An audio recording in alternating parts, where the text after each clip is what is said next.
Good afternoon. What's happening? Always excited. Got a little PSA reveal here for everybody. Got 26 cards.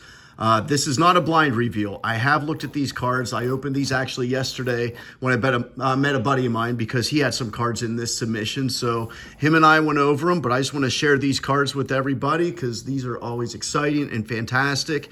Some great ones, some disappointing ones as always, some that make you shake your head and wonder why you even send them to PSA, but this is the way. So here we go. Here's a little reveal. This is part of their special they did. I think it was $16.99 for anything from 1980 to current.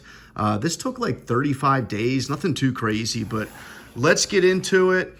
As you see from the thumbnail, the first one I have a Paul Skenes first Bowman refractor. So I'm going to tell a little story about some of these cards. Some of them I'll rip through, but I got this on eBay actually. You know, a bunch of them were on sale. I found one that I thought was centered up pretty well. I paid 40 bucks for this. Came raw on eBay. I got this right when he debuted, about mid-May or whenever that was. Sent to PSA, came back as a 10. Kid you not, the most recent sale on this, two recent sales were over $300 on this. There's one sale that was like $400. So if you're watching this video, you know who Skenes is. He's the hottest thing on the market right now. This is great. I wish I could put little numbers up here where it says my return on investment and everything like that. But frankly, this is a low rent video.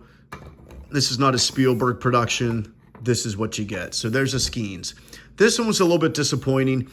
I bought this Luka rookie at a card show. I paid 80 bucks for it. Came back a 9. I was really hoping for a 10. It looks nice and centered to me. It's kind of hard to tell, you know, maybe from the camera here. I was hoping for a 10. A 10 would be amazing. Just a base prism, but I really wanted a Luka rookie 10.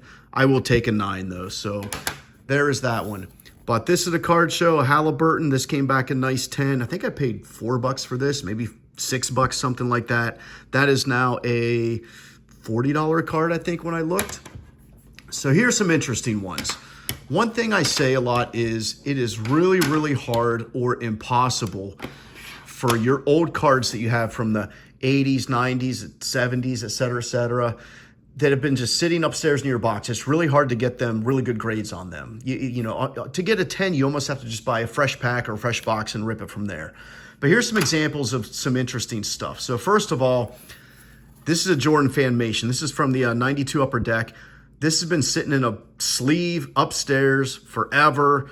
I have about 5 of these. I picked one that I thought looked really good. I'm kind of happy he came back a 9. It was almost like a little experiment to see what we could do. So another one that's been sitting upstairs, as I'm a big Jordan guy, is this Sam Vincent card. If you watch my submission video from about a month or so ago, I told the story how this card, no one gives a crap about Sam Vincent, but the cool thing about this card shows Michael Jordan. Michael Jordan's wearing number 12 right here. The story is they had a game at Orlando back in 1989, I think it was, and someone stole Jordan's jersey. So the equipment manager went around to all the 23 jerseys in the stands, because there's a lot of them, could not find the one that would fit Michael.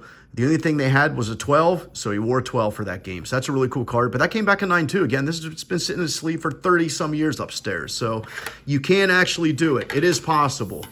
What's also possible is you get 7. So this is super disappointing. These are from 92 Upper Deck. These have been sleeved for 30 years upstairs also.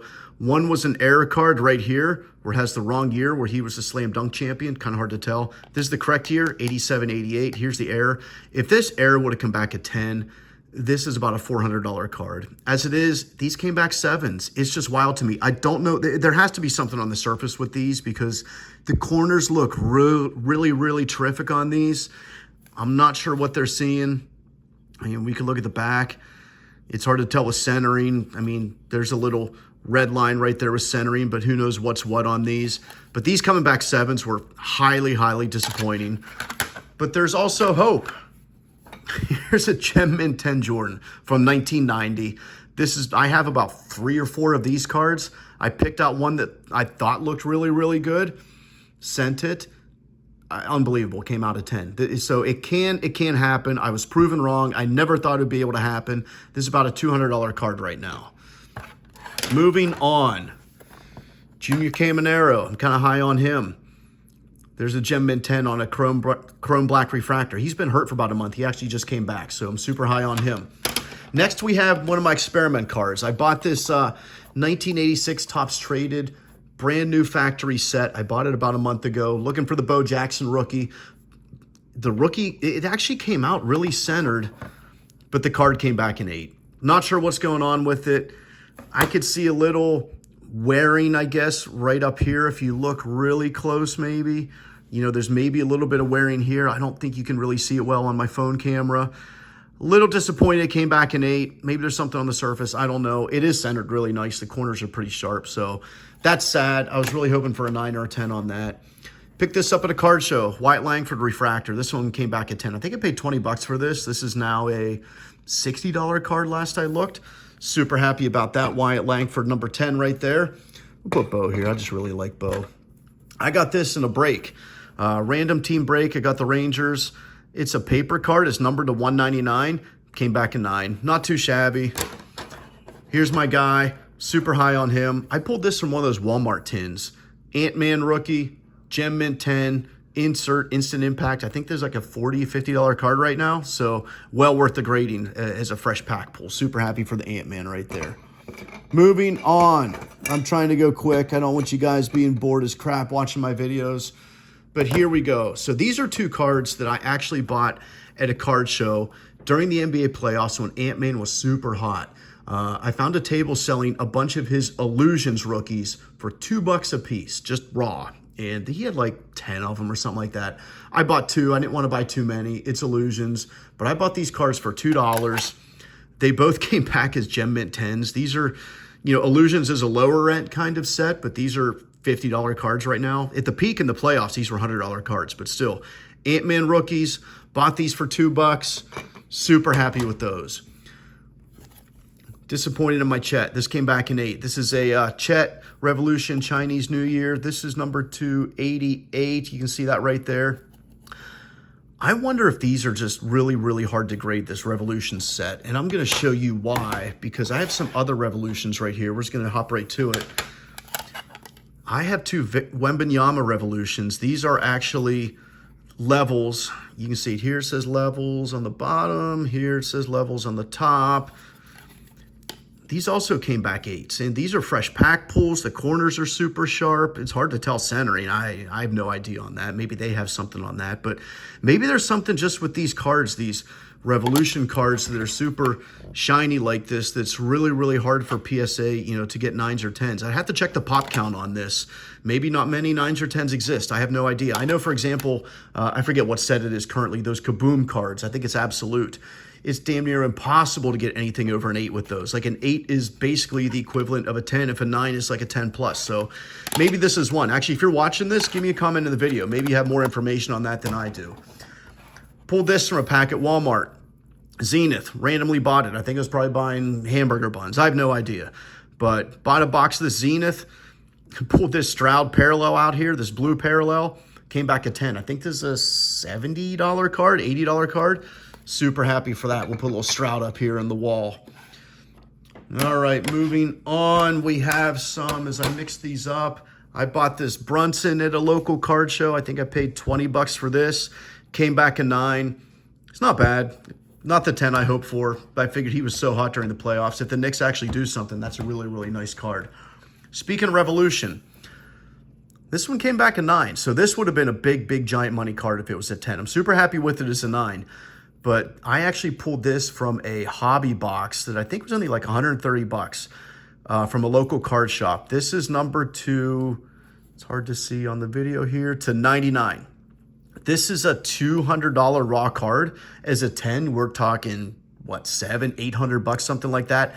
A 9 always boosts the value, but man, a 10 would have been amazing. So as it stands, this is probably a, I don't know, $300 card, something like that. It's a gorgeous card, but got a 9 on that one. So put that in the little wall of fame, wall of honor back here. Moving on, I paid, I think, 30 bucks for this at a local card shop. I just wanted a McDavid something rookie. It's obviously not his young gun. Came back a 9. It's an Upper Deck Star Rookies. It's like an insert something rather. Cool looking card. I was really hoping for a 10 on that because it did look clean. Again, I don't know anything about centering on these. There's no border. 9. We'll take it. This was a bit disappointing. I bought this at the local card show, so I think I paid 16 bucks for this. Left to right looked really centered. I guess I just didn't pay enough attention to it. Julio's actually coming on, by the way. Top to bottom's pretty off center. I can see how thick this is here compared to it is down here. I guess that makes sense. It came back a 9. I was super hopeful for a 10 on that. I just wanted a nice Julio parallel. Top's chrome 10, but hey, we'll take a 9 and move on because I have a much better Julio here. Topps Chrome Cosmic last year did the Planetary Pursuit, saying it's a short print insert where it starts with Mars, goes to Venus, goes the whole way to Pluto. The further you go down the planets, the more rare it is. And I got a Julio Uranus card, and I'm going to laugh at that because I got the maturity of a 5-year-old. But I got a Julio Uranus card. I think when I looked this up, the pack odds on one of these Uranus cards is like 1 in 20,000 packs or something like that. It's a raw card. It's like 250 bucks. I sent this in. This bad boy came back at 10. So this is probably likely a $400 to $500 card as is. It's really hard to tell. I haven't seen any sales on this, to be honest, and I need to really look that up. But I am super, super happy that came back at 10. One last disappointing card. I bought a nice SGA Donruss Optic rated rookie shock parallel at the card show, and that damn thing came out an 8. I don't know. There must be something on the surface with this, or maybe this is just one of those hard to grade ones. I'll have to look up to what the pop count is to see how many 9s and 10s there actually are. Really disappointed that. It looked really clean. Again, corners look good. Centering is actually pretty well. Maybe it could be a little heavy top to bottom, and that would ding it, but I shouldn't ding it that much that it's an 8. A 9 would have been nice. Last but not least, a brand new card. I got this in a break on my guys, the Blez. Bowman, 2024 Bowman, Walker Jenkins, probably the second best pull in the product. Short print, case hit, Gladiators of the Diamond, came back a Gem Mint 10. I think the pop count on this is like 5 or 6. I did look at this one because I was curious to see if it was the only one, but I think there are like 5 or 6 of these, but that's probably $100 card, 60 to 100, something like that, but super happy. So I blew through this pretty quick. Obviously, like any PSA reveal, you're happy as hell with a bunch of these. You're crazy and disappointed with some of them. I did figure out the math on this. I think there are 26 cards here, so I invested $300 some on this. The net value increase to my collection was $3,100, so it's still worth it to grade. I encourage you to grade. I encourage you to be a little bit more nitpicky maybe than I am. I think my gem rate was like 60%, 50 to 60%, something like that. But this Skenes right here, not only does this make it worth it for the value of my collection, but being saddled with being a Pirates fan, I'm incredibly happy for that. So, hey, thanks for sticking around. Give me a comment if you see anything. Hit a like. Have a good day. It's hot as hell. See ya.